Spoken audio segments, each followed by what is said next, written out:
खुलुमबाय गोजोन फुंबिलिनि गाहाम हामलायनायखौ बयनिसिमबो जासिहरनाय थाबाय। दिनै 25 आगस्ट 2023 इं मायथाइनि सानसेनि फानजामुथियाव थानाय राशिफोरखौ फरायथिंना लाबाय।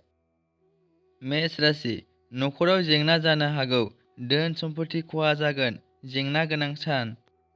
बृष राशि जुलि जानो गोनां सेंग्रानि थाखाय गाहाम सान, गावनि लुबैनाय बादि हिन्जाव मोननो हागोन, गोसोआव रंजाखांनाय मोनगोन।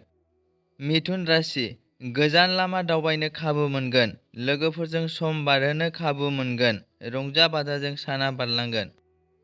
कर्कट राशि जिंगा सिनायजों देहाखौ लोरबां मोनगोन, मावनो लानाय खामानिफोरा थालांजोबगोन, दुखु मोनगोन।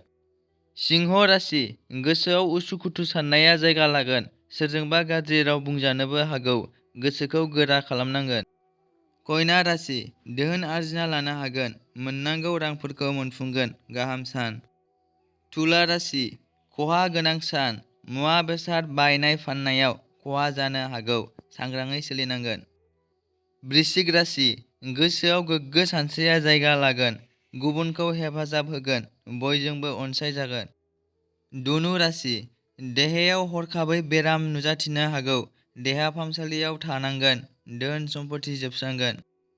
मकर राशि मिजिं थिनायफोरा मोगथां महर मोनगोन, थांखिसिम सौहैनो हागोन, गोसोखौ गोजोन मोनगोन।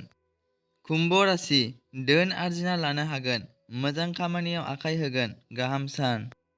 मीन राशि देहायाव सानाय सुनाय सोमजिगोन, असान्थि जागोन, दुखु खालामनायजों सान बारलांगोन।